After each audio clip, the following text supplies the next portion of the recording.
Assalamualaikum warahmatullahi wabarakatuh. Perkenalkan, nama saya Nya Ainul Faizah dengan NIM C0C020035. Kali ini saya akan membahas tentang persediaan atau inventory dalam akuntansi pajak. Langsung saja, yaitu pertama ada definisi persediaan. Ada beberapa definisi persediaan, salah satunya yaitu menurut Weigen DKK tahun 2010 dalam bukunya Intermediate Accounting sebagai berikut. Inventories are asset item held for selling ordinary course of business or goods that will be used or consumed in the product of goods to be sold. Dari kutipan tersebut, dapat diartikan bahwa persediaan adalah aktiva yang tersedia dalam kegiatan normal perusahaan atau bahan baku yang akan digunakan atau konsumsi dalam kegiatan produksi barang untuk dijual. Jenis-jenis persediaan dalam akuntansi pajak ada 3. Yang pertama yaitu bahan baku dan bahan pelengkap. Bahan perolehan bahan baku atau raw material terdiri dari harga pembelian, ongkos angkut, biaya gudang, dan biaya lain-lain yang berhubungan dengan penyimpanan sampai bahan tersebut dipakai dalam produksi. Yang kedua yaitu barang dalam pengolahan. Barang dalam pengolahan atau work in process adalah barang yang masih dalam tahap penyelesaian. Untuk menyelesaikan produk tersebut, perusahaan masih memerlukan tambahan pekerjaan sehingga membutuhkan biaya tenaga kerja dan biaya tidak langsung lainnya. Yang ketiga ada barang jadi. Barang jadi atau finished goods adalah produk yang telah selesai diolah dan siap untuk dijual. Semua biaya bahan baku, tenaga kerja, dan biaya tidak langsung telah selesai dibebankan. Persediaan meliputi barang-barang yang ada dalam perusahaan dan dalam perjalanan maupun yang dititipkan kepada pihak lain. Selanjutnya ada sistem pencatatan persediaan dalam akuntansi pajak.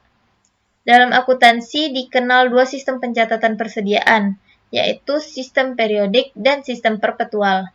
Dalam Undang-Undang PPH Nomor 36 Tahun 2008, sistem pencatatan persediaan tidak diatur secara jelas, selama sistem dapat menunjukkan kebenaran pencatatan, konsisten, dan taat asas ketentuan perpajakan dapat menerimanya.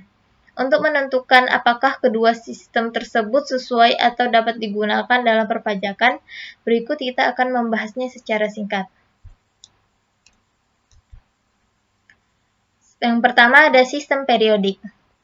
Dalam sistem periodik, persediaan dihitung dengan melakukan inventarisasi pada setiap akhir periode atau stock of name. Hasil perhitungan tersebut dapat dipakai untuk menghitung harga pokok penjualan atau HPP yang mana akan digunakan untuk menyusun laporan keuangan. Dengan sistem periodik ini, penghitungan persediaan dapat dilakukan secara akurat dan benar. Namun ada juga kelemahannya, yaitu jumlah dan jenis persediaan sangat banyak. Cara ini menjadi mahal sekali. Sistem ini cocok diterapkan pada perusahaan yang jenis dan jumlah persediaannya tidak banyak. Sistem ini tidak bertentangan dengan ketentuan dengan perpajakan selama perhitungannya dapat dibuktikan kebenarannya karena penilaian persediaan dalam sistem ini berdasarkan perhitungan yang benar. Faktor penaksiran atau perkiraan tidak terlihat dalam penilaian persediaan akhir. Akan tetapi, cara ini tidak praktis dan ekonomis jika jumlah jenis persediaan sangat banyak. Selanjutnya ada sistem perpetual. Sistem perpetual dapat menyajikan keterangan mengenai persediaan dan HPP secara terus-menerus tanpa inventarisasi.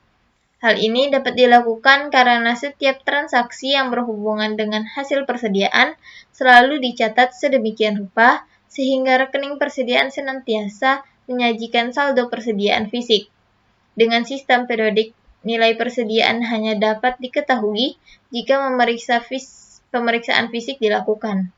Sekalipun dalam sistem perpetual tidak dipersyaratkan dalam pemeriksaan fisik atau stock of name, perusahaan sering pula melakukannya untuk pengawasan persediaan dan agar perhitungan HPP lebih akurat.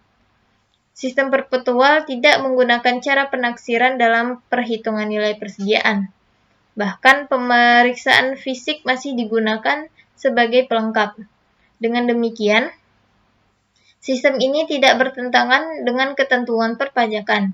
Cara yang tidak sesuai dengan prinsip perpajakan adalah jika persediaan dinilai berdasarkan penaksiran atau perkiraan.